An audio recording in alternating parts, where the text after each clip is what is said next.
Our 25 years of married life is really a blessing.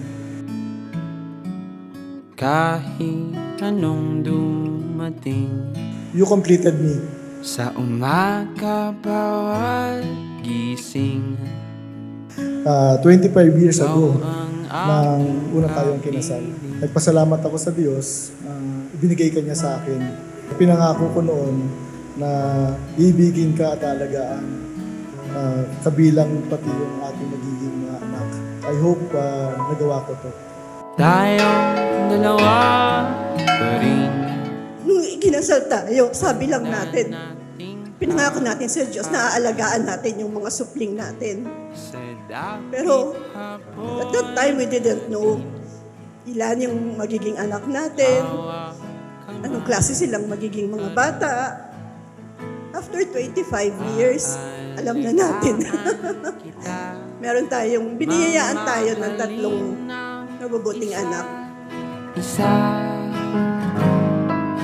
ay sa ating takip siling, puso'y sa'yo.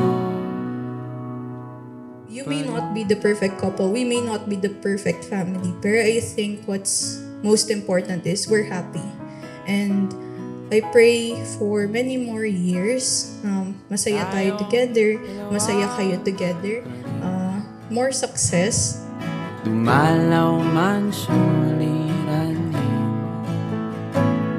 ngiti ay di aalisin. Sobrang thankful lang po ako sa inyo dahil todo po yung suporta niyo sa akin.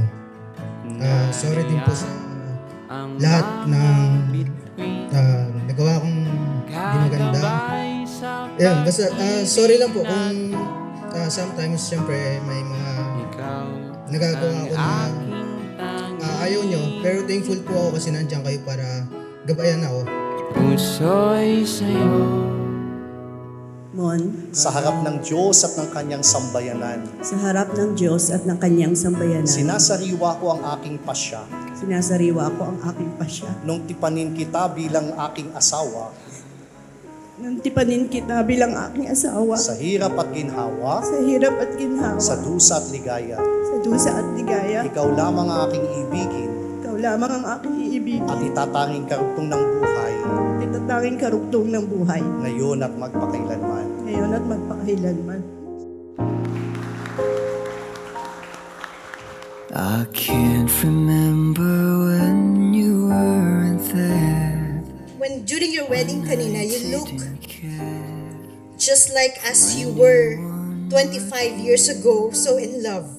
Diba? Para silang mga lovebirds na ngayon lang ulit tuloy-tuloy na nagmamahalan.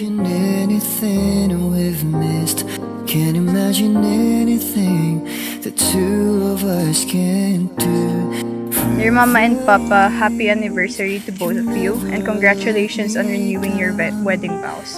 May you be able to celebrate this day together for many more years and wishing you many more years of love and happiness. Nakalibre ako kay Mama. Tatandaan niyo mga anak, ang lahat ng ipinakikita niyo sa inyong mga anak, tutularan ng inyong magiging anak. Mamanahin yan. Kaya, huwag kayong magpakita ng hindi maganda para hindi kayo magsisi sa huli. Thank you for being the light for me. All my wisdom, everything that I've learned since birth has started with both of you. Thank you for everything that you have given me. I hope that everything I do from before to the future, that I'd be able to live up to what you want me to do. And I pray that I'll be able to always make you proud, because you make me proud too. It seems to me I need you more. Bukod dun sa masaya ko, sobrang hinahangaan ko kayo. Hangang-hanga ako sa pagsasama nyo, sa pagmamahalan nyo. Sobrang mahal ko ang pamilya nyo. Dati po. Ngayon, sa ating 25th year anniversary, wedding anniversary. Muli akong magpapasalamat sa Diyos para sa binigay niyang buhay kasama ka. At may bonus pa ako. May 3 tayong mga mabait na anak, may takot sa Diyos na sila Kyle, Mika, and Kiel.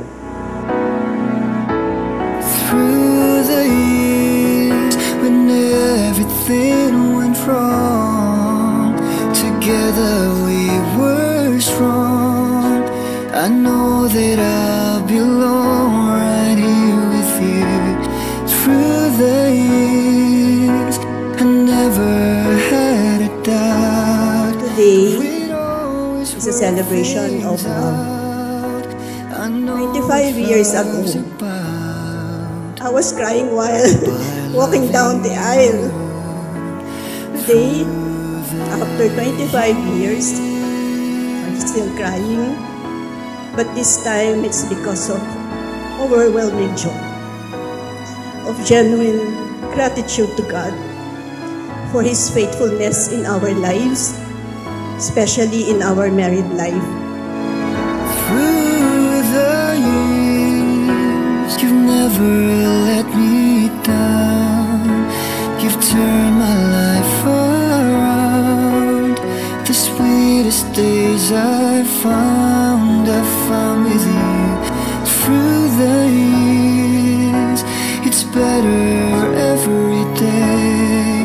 Muli, sa harap ng Diyos, ng ating mga anak at pamilya, pinapangako ko na patuloy kitang mamahalin. Hinihiling ko ito sa Diyos na bigyan pa niya ako ng mahabang buhay para makasama pa kita. Ikaw lang ang aking ibigin ngayon at pagpakailanman. Mahal na mahal kita.